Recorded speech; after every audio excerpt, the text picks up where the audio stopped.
Without a doubt, the Jeep Grand Cherokee is one of the best vehicles in Chrysler's lineup today. It's stylish, very well built, and it's surprisingly good to drive whether you're on road or belly deep in mud. But good vehicles are a lot like dairy products. If you leave them out too long, they spoil.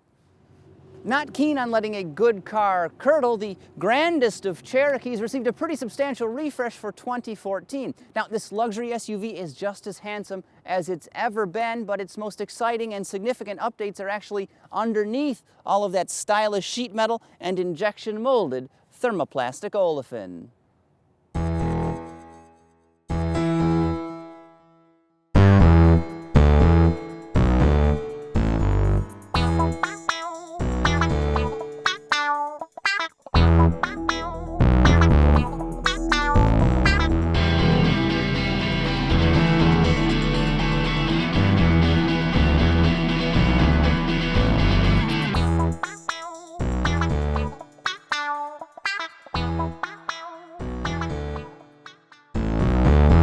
Now, since it's the middle of December and we're shooting this little feature here in southeastern Michigan, literally just a stone's throw away from Chrysler HQ, I'm going to save your time and more importantly mine by not talking about the exterior styling of this Jeep here. You can tell it's a handsome enough vehicle and really that's all you need to know. Plus, its most interesting features are actually found inside, things like heat.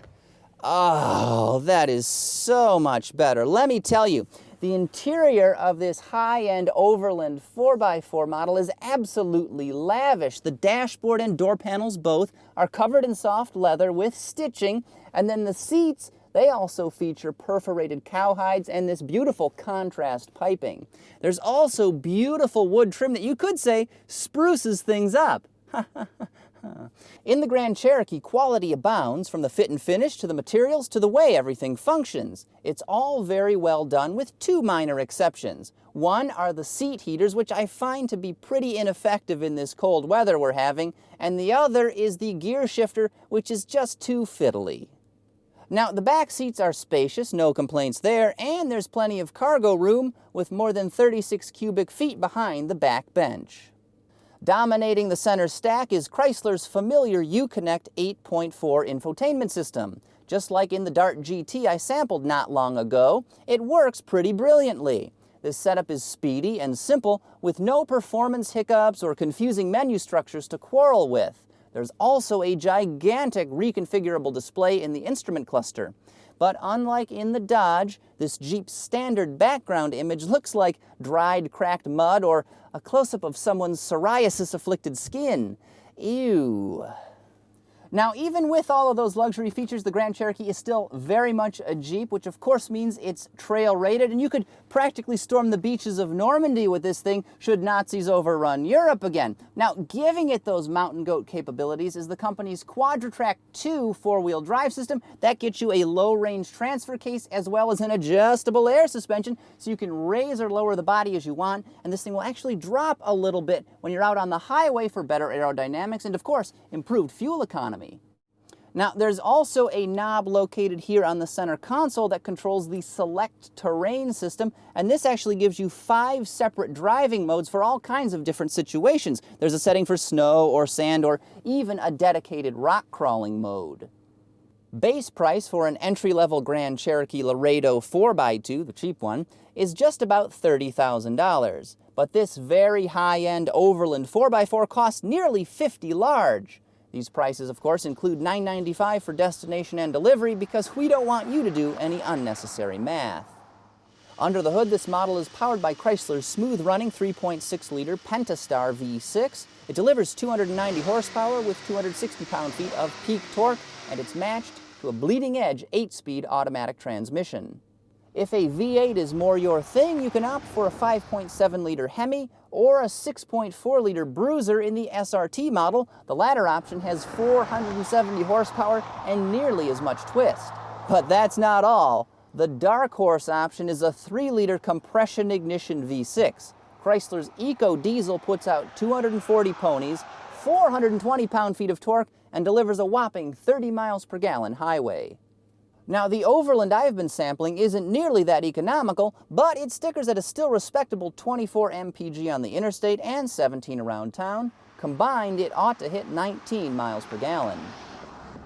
In day-to-day usage, the Grand Cherokee here provides an on-road driving experience that's nearly as nice as its cabin. The drivetrain is really smooth and responsive, and that 8-speed automatic transmission really makes the most of the Pentastar's available ponies.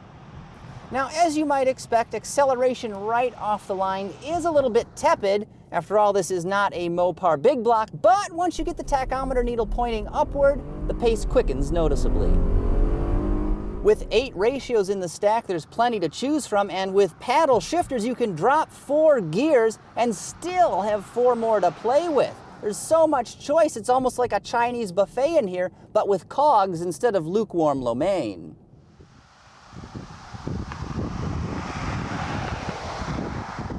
So, in my humble opinion, for whatever that's worth, the 2014 Jeep Grand Cherokee Overland 4x4 is not merely a great SUV, but it's also an excellent all-around vehicle. You can bash rocks off the underbody of this thing, yet it'll still coddle passengers in leather-lined luxury with heated seats and a premium sound system. It also offers a wide range of engine options, and even the base unit is pretty excellent.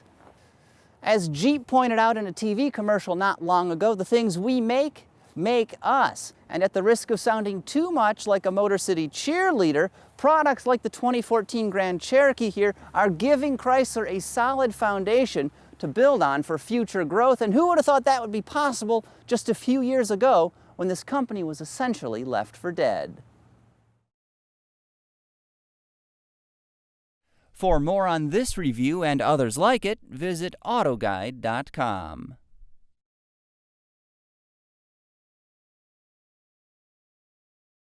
This is 0.1 cubic foot glove box.